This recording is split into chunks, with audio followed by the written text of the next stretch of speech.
Kwanza nimefurahi kwa sababu timu imeimprove. Tulianza kushinda goli 3, tukashinda 3, leo tumeshinda goli 5. Kwa hiyo ukiachilia mbali matokeo ambayo tumeyapata ya ushindi, kwa maana kwamba naona improvement ya wachezaji mmoja mmoja, kila mtu kwenye position yake. Nimebadilisha asilimia kubwa ya wachezaji leo na wametupa kile ambacho tulikitarajia. Kwa hiyo kitu kikubwa ambacho nimefarijika ni kuona wale wachezaji ambao ni chipukizi ambao nimewapa nafasi leo hawajaweza kuniangusha, wamecheza vizuri kwa kadri ya uwezo wao. Naamini nikiendelea kuwapa nafasi wanaweza kufanya kitu kikubwa zaidi ambacho sina kitarajia.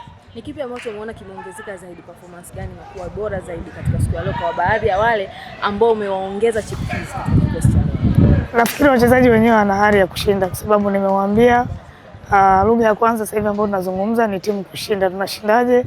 Ni wao, kwa sababu wanapaswa kudeliver kile ambacho tumewafundisha katika uwanja wa mazoezi, kuona ni namna gani naweza kupata matokeo ya ushindi. Tunashinda lakini tunatakiwa pia tucheze vizuri. Kwa hiyo umeona hasa second half timu ilitulia ikacheza vizuri, tukaongeza na goli. Kwa hiyo ni kitu kizuri ambacho nakiona kwenye timu kwa mchezaji mmoja mmoja, bila kujali nani amepata nafasi ya kuanza, nani anaingia substitution. Kwa hiyo nafikiri maendeleo ni mazuri kwa wachezaji na wana hali ya kuendelea kufanya vizuri.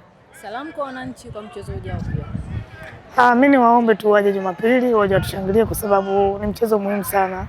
Tunatamani kushinda kwa sababu nafikiri tutakuwa tunaongoza ligi. Kwa hiyo tukiwa tunaongoza ligi, tafsiri yake kucheza na Simba maana yake ndio kipimo sahihi kwetu sisi kuona ni namna gani tunaenda kujipanga kwa ajili ya kufanya vizuri katika msimu huu.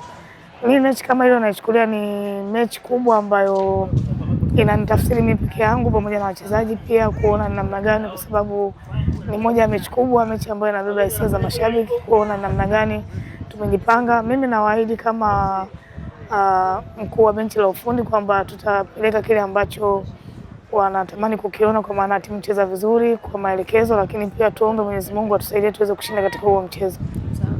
Asante sana.